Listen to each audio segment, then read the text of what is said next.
تو حضرت انس رضی اللہ تعالیٰ عنہ فرماتے ہیں کہ میرے سرکار کی 3 صفات مجھ سے سنو.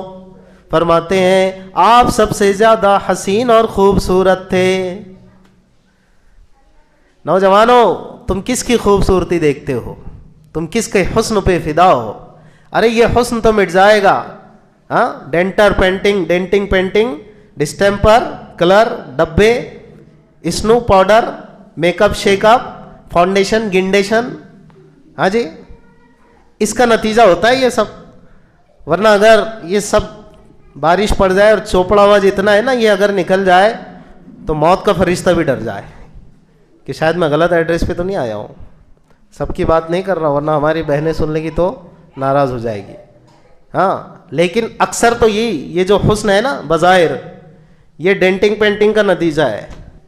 جیسے ہی نکلا موت کا فرشتہ بھی ڈر گیا, واپس جائے گا ایک پل کے لیے, یا اللہ میں غلط ایڈریس پہ تو نہیں پہنچ گیا, وہ تو کل تک کچھ الگ دکھتی تھی, میرے پاس جو پرانا فوٹو ہے اس کا وہ الگ ہے اور لائیو میں یہ الگ دکھ رہی ہے. تو کہا جائے گا اسے نہیں یہ وہی ہے, وہ ڈپلیکیٹ تھی یہ اوریجنل ہے. تو نہ جا ظاہر پرستی پر اگر کچھ عقل و دانش ہے, چمکتا جو نظر آتا ہے سب سونا نہیں ہوتا. حسن تو میرے آقا کا ہے صلی اللہ علیہ وسلم, حسن میرے آقا کا ہے. دنیا میں مشہور ہے حسن یوسف, اور بات بھی صحیح ہے, قرآن نے بھی بیان کیا ہے, شریعت کی بہت ساری چیزیں ملتی ہیں, روایات ملتی ہے. حضرت یوسف علیہ السلام کو اللہ رب العزت نے بڑا حسین و جمیل بنایا تھا, چنانچہ زلیخا ان کے حسن پر فریفتہ اور دیوانی ہو گئی. سورہ یوسف میں اللہ رب العزت نے تفصیل سے پورے واقعے کو بیان فرمایا ہے. تو جب زلیخا ان کے حسن پر فریفتہ اور دیوانی ہو گئی, بستی میں چرچا شروع ہو گئی, یہ کیسی ہے کہ اتنے اعلیٰ خاندان سے تعلق رکھتی عزیز مصر کی بیوی ہے, پھر بھی اپنے غلام پہ دیوانی ہو گئی.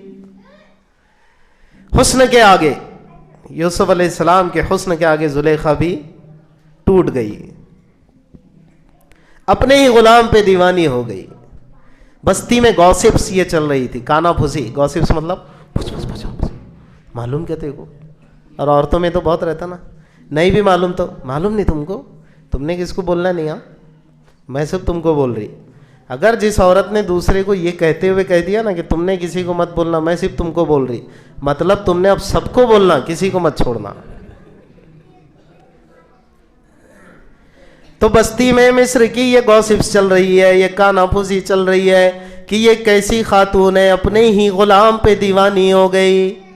جب زلیخا کو پتا چلا کہ اچھا میرے سلسلے میں یہ کانا پھوسیاں چل رہی ہے, تو اس نے ایک دعوت ارینج کی اور دعوت میں نارنگیاں رکھی اور ہاتھ میں چھریاں دی. یوسف علیہ السلام کو پردے کے پیچھے رکھا اور کہا کہ شروع کرو. تو ان خواتین نے نارنگیاں اٹھائی اور چھری سے چھلنا شروع کیا, چھل کر ابھی اس کو صاف کر رہی ہیں. اسی اثنا میں زلیخا نے کہا یوسف ذرا سامنے آؤ.